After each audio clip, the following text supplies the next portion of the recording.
Welcome, my darlings, to my humble chateau. Please make yourself very comfortable. Relax your mind and release your imagination to me. I will bring you a story to entrance and entertain. Perhaps a frightening one. Perhaps a steampunk. Perhaps a bit of mythology. Anyway, sit back, enjoy, and subscribe to me.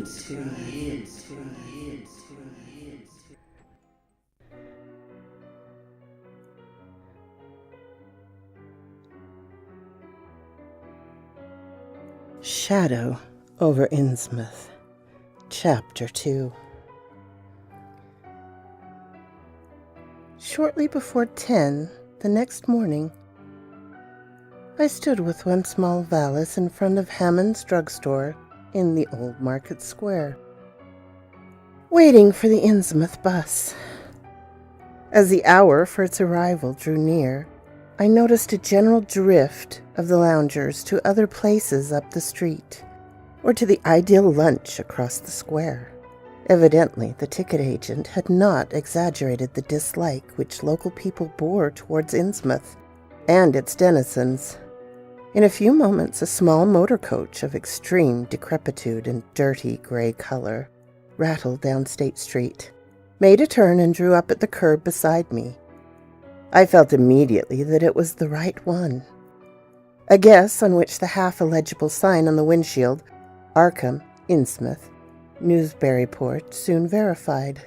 There was only 3 passengers, dark, unkempt men of sullen visage and somewhat youthful cast. And when the vehicle stopped, they clumsily shambled out and began walking up State Street in a silent, almost furtive fashion. The driver also alighted, and I watched him as he went into the drugstore to make some purchase. This, I reflected, must be the Joe Sargent mentioned by the ticket agent. And even before I noticed any details, there spread over me a wave of spontaneous aversion, which could be neither checked nor explained. It suddenly struck me as very natural that the local people should not wish to ride on a bus owned and driven by this man, or to visit any oftener than possible the habitat of such a man and his kinsfolk. When the driver came out of the store, I looked at him more carefully and tried to determine the source of my evil impression. He was a thin, stoop-shouldered man, not much under 6 feet tall, dressed in shabby blue civilian clothes, and wearing a frayed gray golf cap. His age was perhaps 35, but the odd, deep creases in the side of his neck made him seem older when one did not study his dull, expressionless face.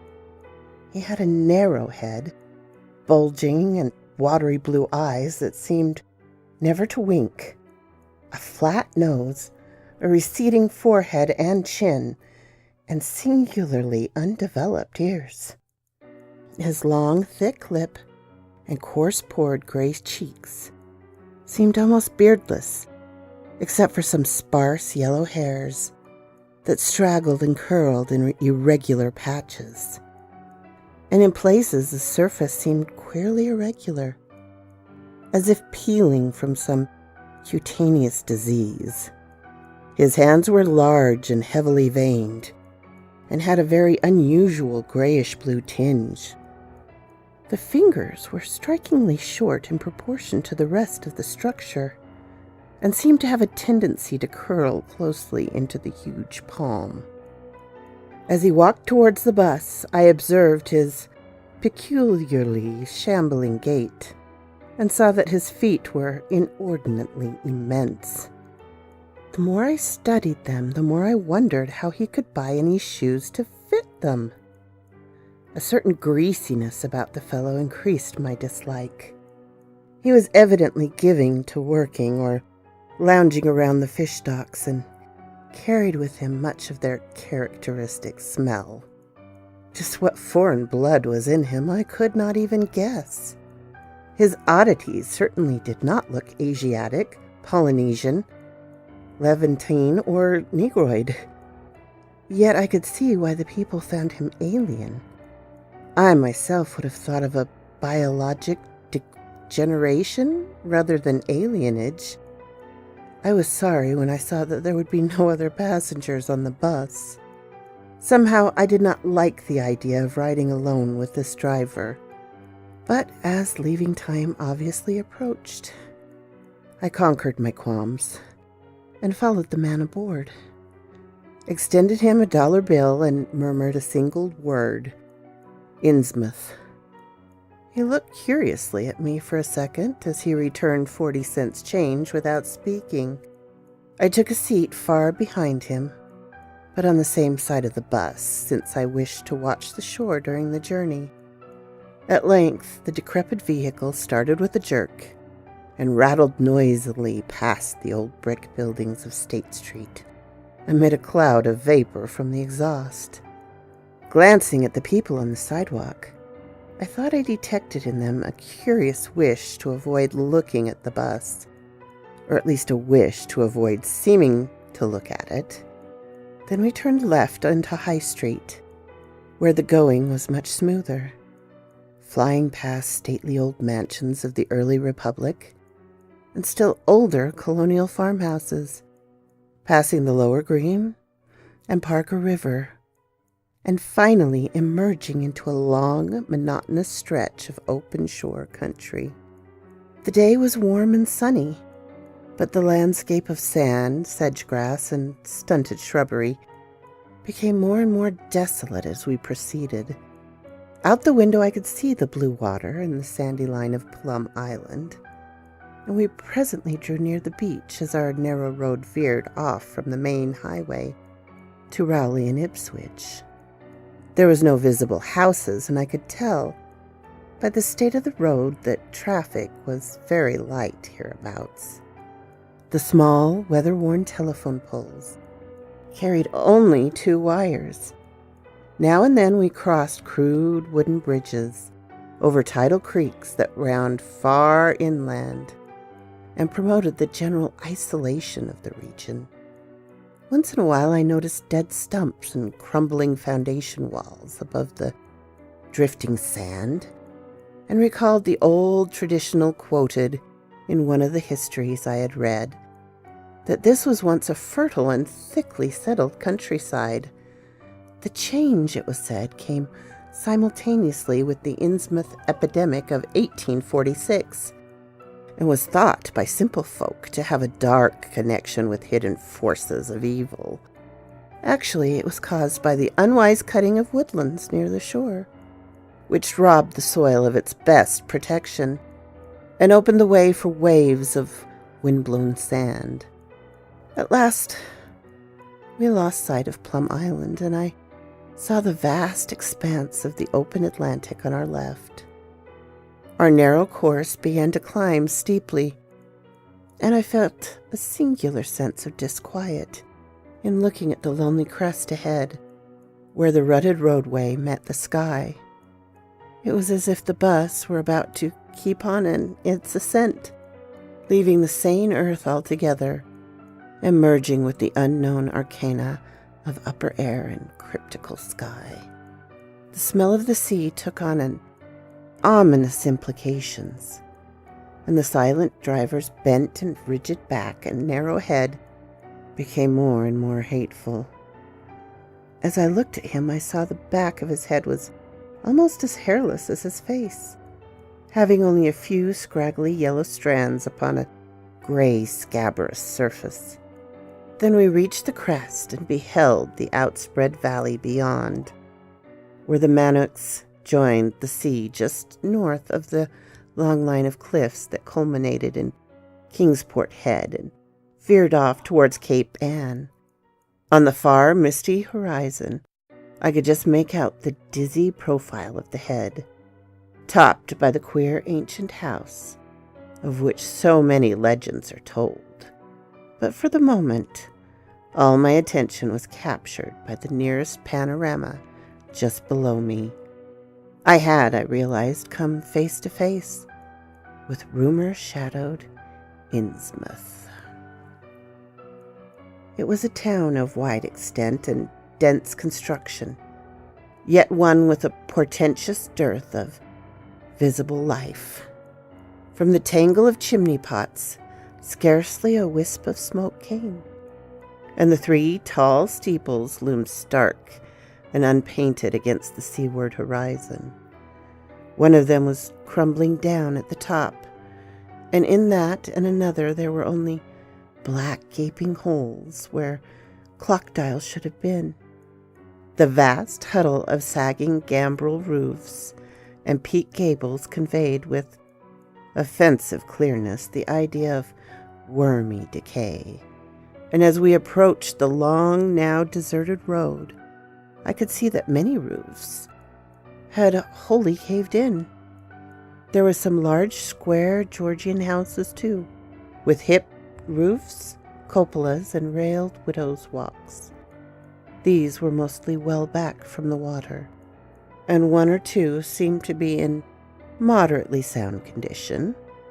Stretching inland from among them, I saw the rustled, grass-grown line of the abandoned railway, with leaning telegraph poles now devoid of wires, and the half-obscured lines of the old carriage road to Rowley and Ipswich.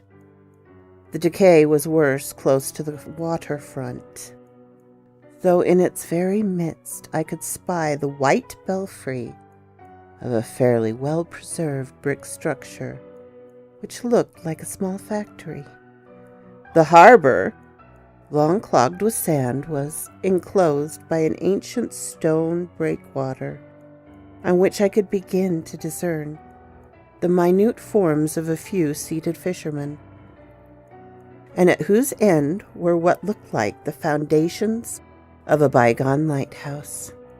A sandy tongue had formed inside this barrier, and upon it I saw a few decrepit cabins, moored dories, and scattered lobster pots. The only deep water seemed to be where the river poured out past the belfried structure and turned southward to join the ocean at the breakwater's end. Here and there the ruins of wharfs jutted out from the shore to end in indeterminate rottenness, those farthest south seeming the most decayed. And far out at sea, despite a high tide, I glimpsed a long black line, scarcely rising above the water, yet carrying a suggestion of odd, latent malignancy. I knew this must be Devil Reef. As I looked, a subtle, curious sense of beckoning seemed superadded to the grim repulsion, and oddly enough, I found this overtone more disturbing than the primary impression. We met no one on the road, but presently began to pass deserted farms in varying stages of ruin. Then I noticed a few inhabited houses with rags stuffed in the broken windows, and shells and dead fish about the littered yard. Once or twice I saw listless-looking people working in barren gardens or digging clams on the fishy-smelling beach below, and groups of dirty, simian-visaged children playing around weed-grown doorsteps. Somehow these people seemed more disquieting than the dismal buildings, for almost everyone had certain peculiarities of face and motion, which I instinctively disliked without being able to define or comprehend them. For a second I thought this typical physique suggested some picture I had seen, perhaps in a book, under circumstances of particular horror of melancholy. But this pseudo-recollection passed very quickly. As the bus reached a lower level, I began to catch the steady note of a waterfall through the unnatural stillness. The leaning, unpainted houses grew thicker, lined both sides of the road, and displayed more urban tendencies than did those we were leaving behind. The panorama ahead had contracted to a street scene, and in spots I could see where a cobblestone pavement and stretches of brick sidewalk had formerly existed. All the houses were apparently deserted, and there was occasional gaps where tumble-down chimneys and cellar walls told of buildings that had collapsed. Pervading everything was the most nauseous, fishy odor imaginable. Soon cross streets and junctions began to appear, those on the left leading to shoreward realms of unpaved squalor and decay, while those on the right shewed vistas of departed grandeur.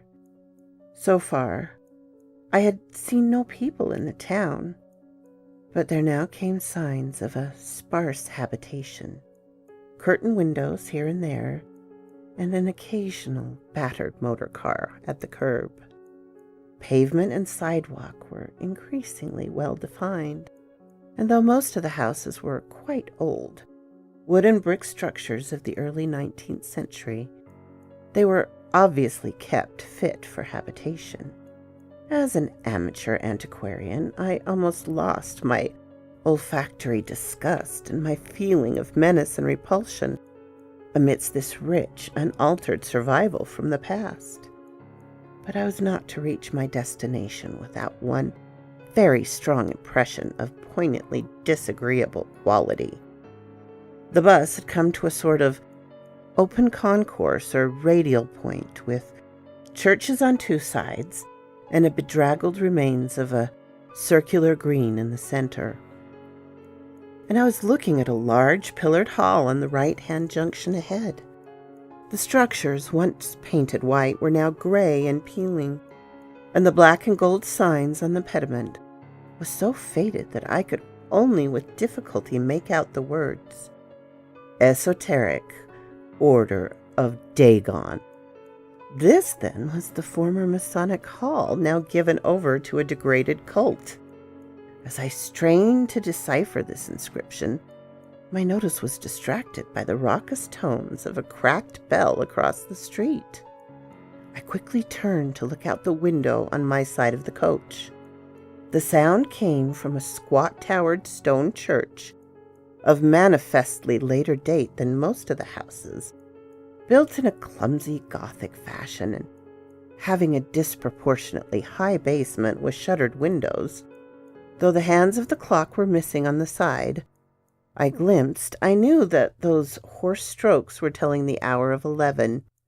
Then suddenly all thoughts of time were blotted out by my unrushing image of sharp intensity and unaccountable horror, which had seized me before I knew what it really was. The door of the church basement was open, revealing a rectangle of blackness inside, and as I looked, a certain object crossed, or seemed to cross, the dark rectangle, burning into my brain a momentary conception of nightmare, which was all the more maddening because analysis could not shew a single nightmare quality in it. It was a living object, the first except the driver I had seen since entering the compact part of the town. And I had been in a steadier mood, I would have found nothing whatever of terror in it. Clearly, as I realized a moment later, it was the pastor, clad in some peculiar vestments, doubtlessly introduced since the Order of Dagon had modified the ritual of the local churches. The thing which had probably caught my first subconscious glance and supplied the touch of bizarre horror was the tall tiara he wore, an almost exact duplicate of the one Miss Tilton had shown me the previous evening. This act on my imagination had supplied nameless, sinister qualities to the indeterminate face and robed, shambling form beneath it. There was not, I soon decided, any reason why I should have felt that shuddering touch of evil pseudo-memory. Was it not natural that the local mystery cult should adopt among its regimentals a unique type of headdress made familiar to the community in some strange way, perhaps as treasure trove. A very thin sprinkling of repellent-looking youngish people now became visible on the sidewalks, lone individuals in silent knots of 2 or 3. The lower floors of the crumbling houses sometimes harbored small shops with dingy signs, and I noticed a parked truck or two as we rattled along. The sound of waterfalls became more and more distinct. I saw a fairly deep river gorge ahead, spanned by a wide iron-railed highway bridge beyond which a large square opened out. As we clanked over the bridge, I looked out on both sides and observed some factory buildings on the edge of the grassy bluff, or partway down. The water far below was very abundant, and I could see 2 vigorous sets of falls upstream on my right and at least one downstream on my left. From this point, the noise was quite deafening. Then we rolled into the large semicircular square across the river and drew up on the right-hand side in front of a tall, cupola-crowned building with remnants of yellow paint and with a half-effaced sign proclaiming it to be the Gilman House. I was glad to get out of that bus and at once proceeded to check my valise in the shabby hotel lobby. There was only one person in sight, an elderly man without what I had come to call the Innsmouth look, and I decided not to ask him any of the questions which bothered me, remembering that odd things had been noticed in this hotel. Instead, I strolled out on the square from which the bus had already gone and studied the scene minutely and appraisingly. One side of the cobblestoned open space was a straight line of the river. The other was a semicircular of slant-roofed brick buildings of about 1800 period, from which several streets radiated away to the southeast, south, and southwest. Lamps were depressingly few and small, all low-powered incandescents, and I was glad that my plan called for departure before dark, even though I knew the moon would be bright. The buildings were all in fair condition, and included perhaps a dozen shops in current operation, of which one was a grocery of the First National chain. Others a dismal restaurant, a drugstore, a wholesale fish dealer's office, and still another, at the eastern extremity of the square near the river, an office of the town's only industry, the Marsh Refining Company. There were perhaps 10 people visible, and 4 or 5 automobiles and motor trucks stood scattered about. I did not need to be told that this was the civic center of Innsmouth.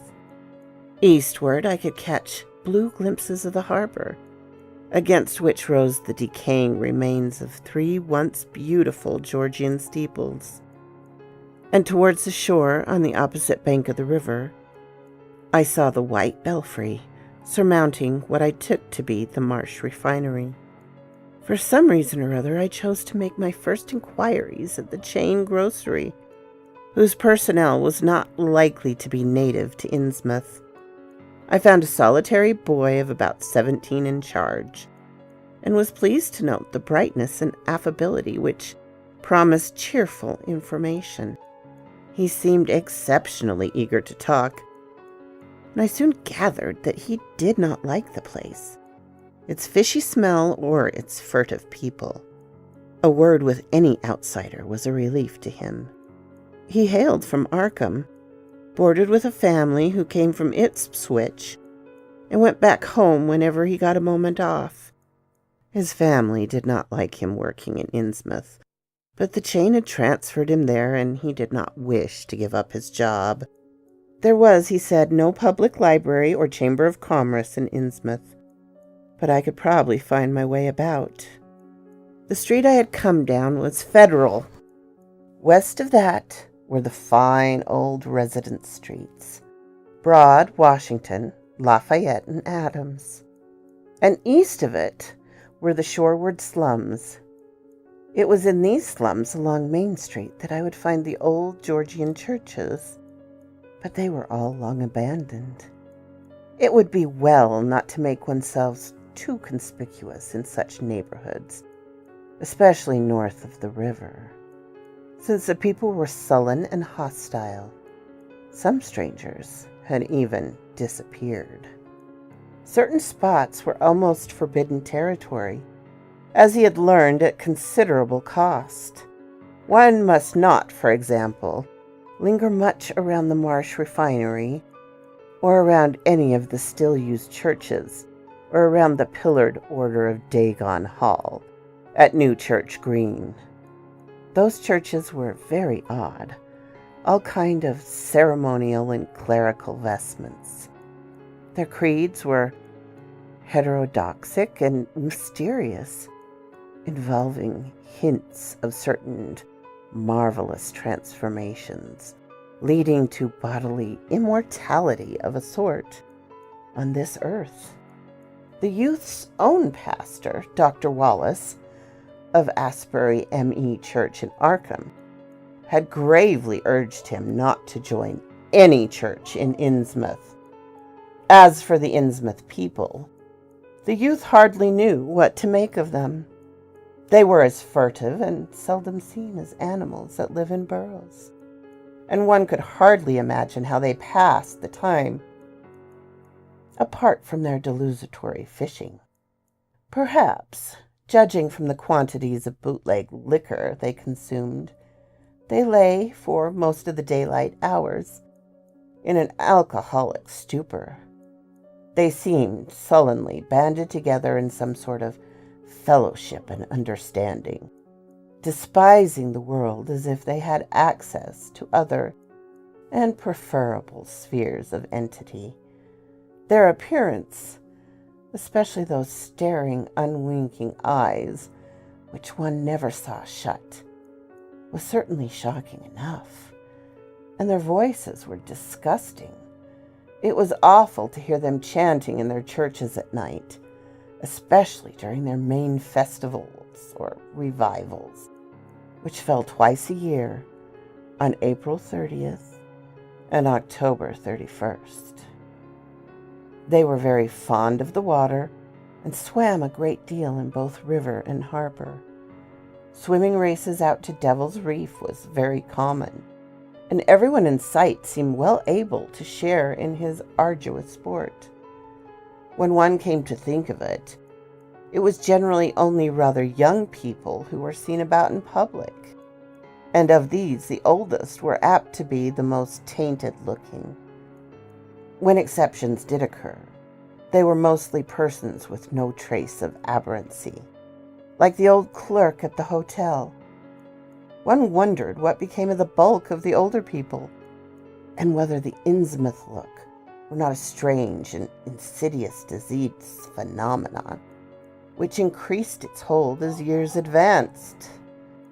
Only a very rare affliction, of course, could bring about such vast and radically anatomical changes in a single individual after maturity. Changes involving osseous factors as basic as the shape of the skull. But then, even this aspect was no more baffling and unheard of than the visible features of the malady as a whole.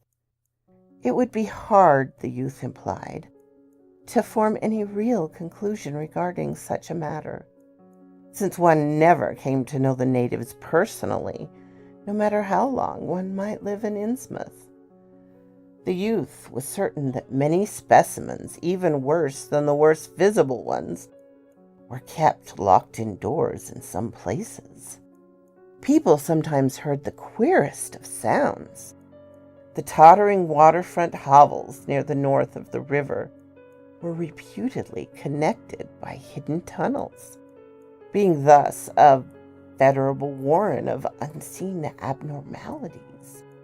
What kind of foreign blood, if any, these beings had, it was impossible to tell. They sometimes kept certain, especially repulsive characters out of sight when the government agents and others from the outside world came to town.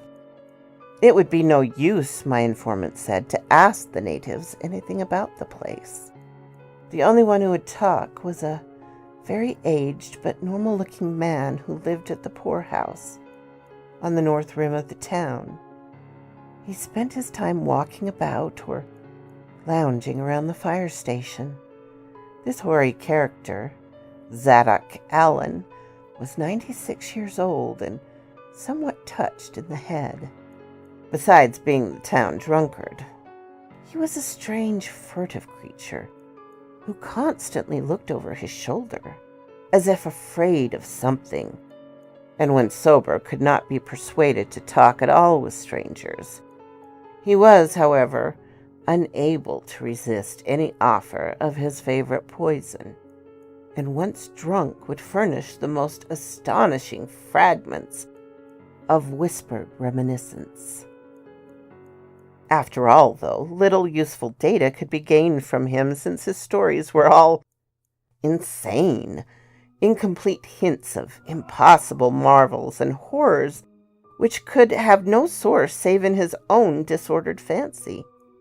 Nobody ever believed him, but the natives did not like him to drink and talk with strangers, and it was not always safe to be seen questioning him. It was probably from him that some of the wildest popular whispers and delusions were derived. Several non-native residents had reported monstrous glimpses from time to time, but between old Zadok's tales and the malformed denizens, it was no wonder that such illusions were current. None of the non-natives ever stayed out late at night, there being a widespread impression that it was not wise to do so.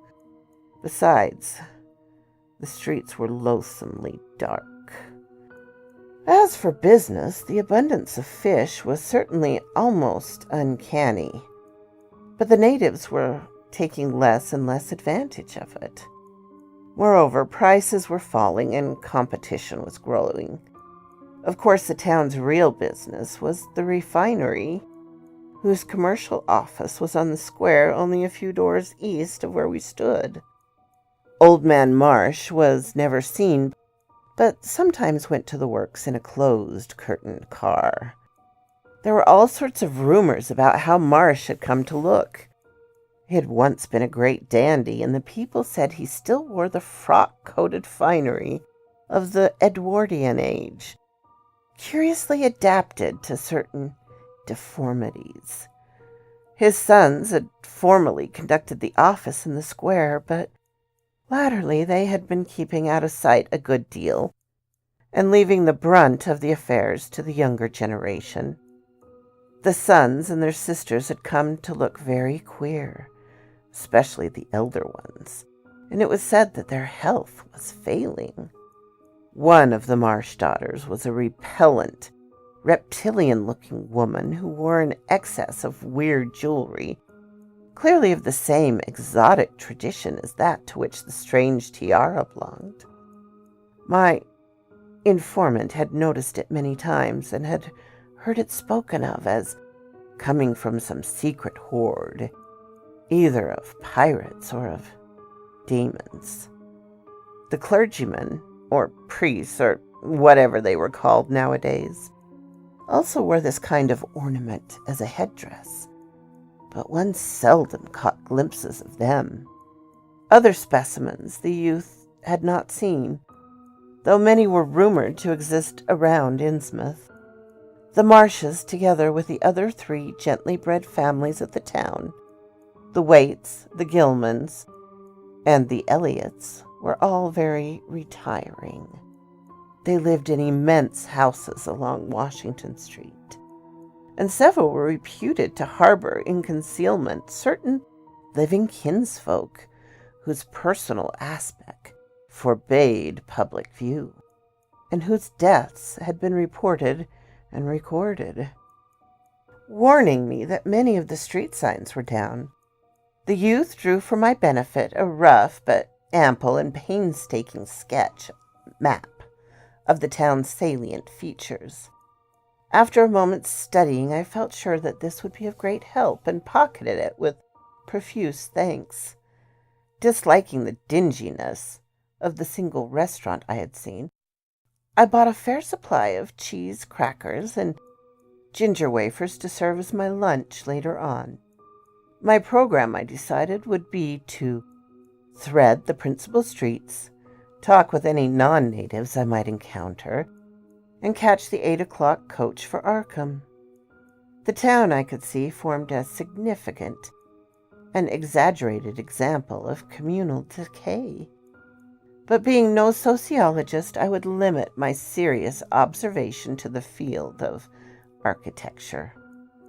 Thus I began my systematic, thorough, half-bewildered tour of Innsmouth narrow, shadow-blighted ways, crossing the bridge and turning towards the roar of the lower falls. I passed close to the Marsh refinery, which seemed oddly free from the noise of industry. This building stood on the steep river bluff, near a bridge and an open confluence of streets, which I took to be the earliest civic center, displaced after the Revolution by the present town square. Recrossing the gorge on the Main Street Bridge, I struck a region of utter desertion, which somehow made me shudder. Collapsing, huddled, and gambrel roofs formed a jutted and fantastic skyline, above which rose the ghoulish, decapitated steeples of an ancient church. Some houses along Main Street were tenanted, but most were tightly boarded up. Down unpaved side streets I saw the black, gaping windows of deserted hovels, many of which leaned at perilous and incredible angles through the sink of part of the foundations. Those windows stared so spectrally that it took courage to turn eastward toward the waterfront. Certainly the terror of a deserted house swells in geometrical rather than arithmetical progress as houses multiply to form a city of stark desolation. The sight of such endless avenues of fishy-eyed vacant and death, the thought of such linked infinities of black, brooding compartments, given over to cobwebs and memories, and the conqueror worm, start up bestial virgins and aversions that not even the stoutest philosophy can disperse. Fish Street was as deserted as Main, though it differed in having many bricks and stone warehouses still in excellent shape. Water Street was almost its duplicate, save that there were great seaward gaps where wharves have been. Not a single thing did I see except for the scattered fishermen on the distant breakwater, and not a sound did I hear save the lapping of the harbor tides and the roar of the falls of the Manoots. The town was getting more and more on my nerves, and I looked behind me furtively as I picked my way over the tottering Water Street Bridge. The Fish Street Bridge, according to the sketch, was in ruins. North of the river, there were traces of squalid life. Active fish-packing houses in Water Street, smoking chimneys and patched roofs here and there, occasional sounds from indeterminate sources and infrequent shambling forms in the dismal streets and unpaved lanes. But I seemed to find this even more oppressive than the southerly desertion. For one thing, the people were more hideous and abnormal than those near the center of town, so that I was several times evilly reminded of something utterly fantastic which I could not quite place.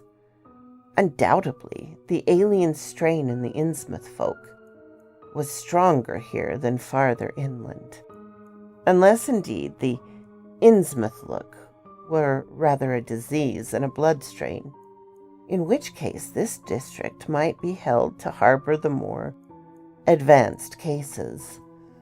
One detail that annoyed me was the distribution of the few faint sounds I heard.